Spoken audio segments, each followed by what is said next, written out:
Please be quiet. This is a hospital room. Shut up. You must come no matter what. It's your brother's wedding day. If you don't come, you're not family. Who's being noisy now? I pressed the nurse call button, knowing her words would disturb other patients in the room.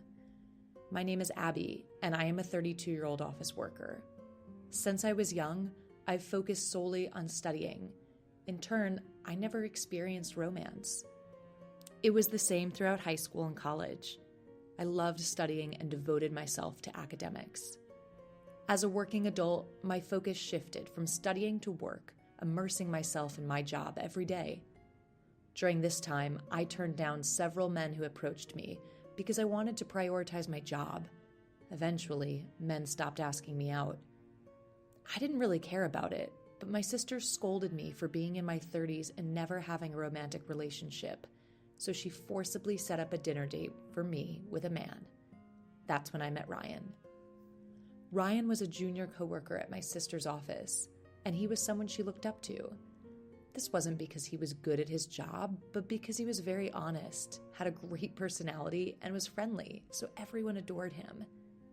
He was also known for his excellent cooking skills and made delicious meals quickly and easily during house parties with coworkers. My sister thought he would be perfect for me, a workaholic who neglected household chores, so she introduced us.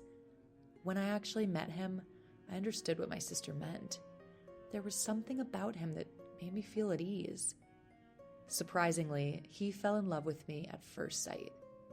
I wondered why he was interested in someone like me, but he thought I was a cool and attractive woman and wanted to get to know me better. I am quite tall for a woman at 170 centimeters, and I always think about work, so people around me think that I am cool and shy. However, this can impact me negatively, as men seem to have high expectations of me. It can make me seem unattainable, as I heard from a female coworker.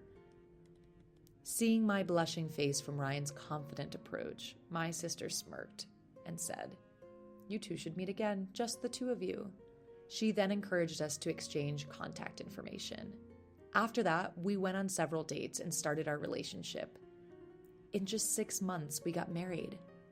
Ryan was really good at household chores, from cooking to cleaning.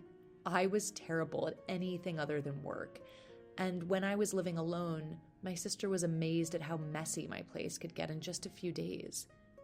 Ryan helped with the parts I wasn't good at, and we built a well-balanced relationship. However, not everything was going smoothly. It seemed that marriage wasn't just about the couple. Problems came from outside the relationship as well. For us, it was my mother-in-law. She was the type to dote on her son, always clinging to Ryan. Ryan had a hard time because of this, as he was not allowed to live alone and wanted to get married and move out as soon as possible. I mean, Abby, why are you dressed so shabbily? Huh? I always dress like this at home.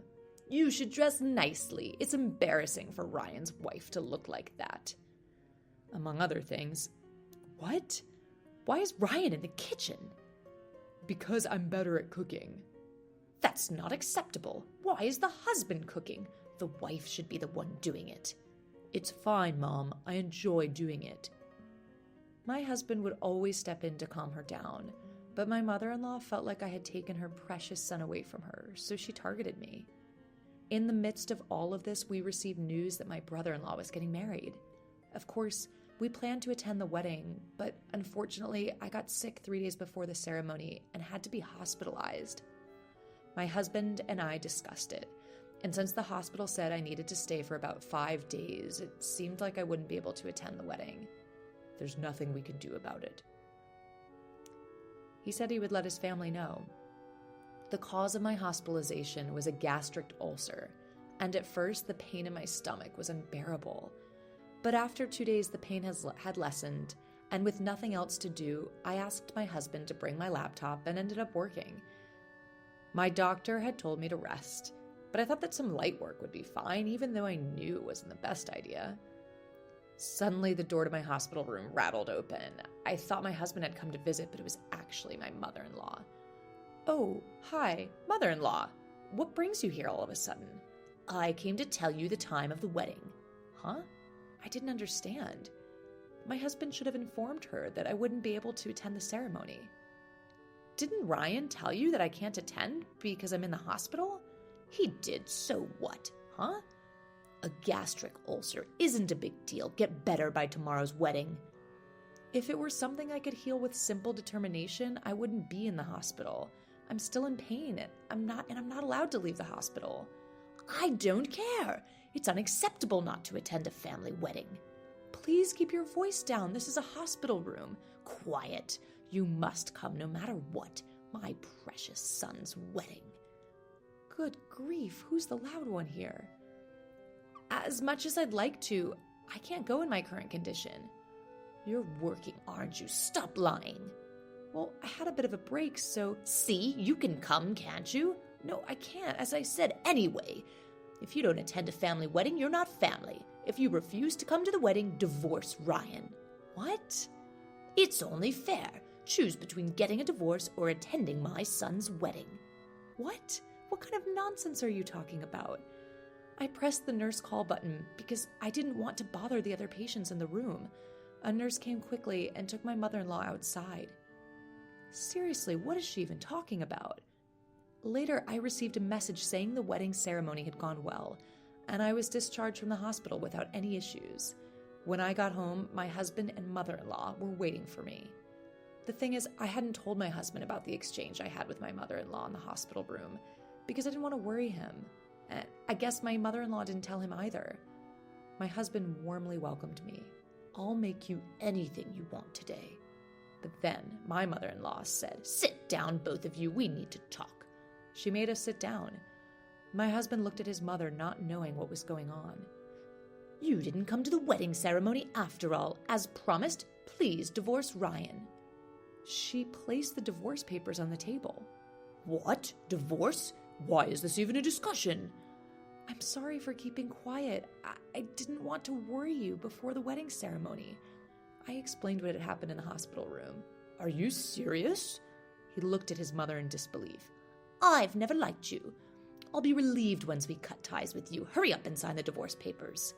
I got angry and decided to fight back. Fine, I'll sign. What, Abby? What? I signed the divorce papers and presented them to my husband. Ryan, please choose. Either divorce me or cut ties with your mother. What? My mother-in-law laughed at my statement.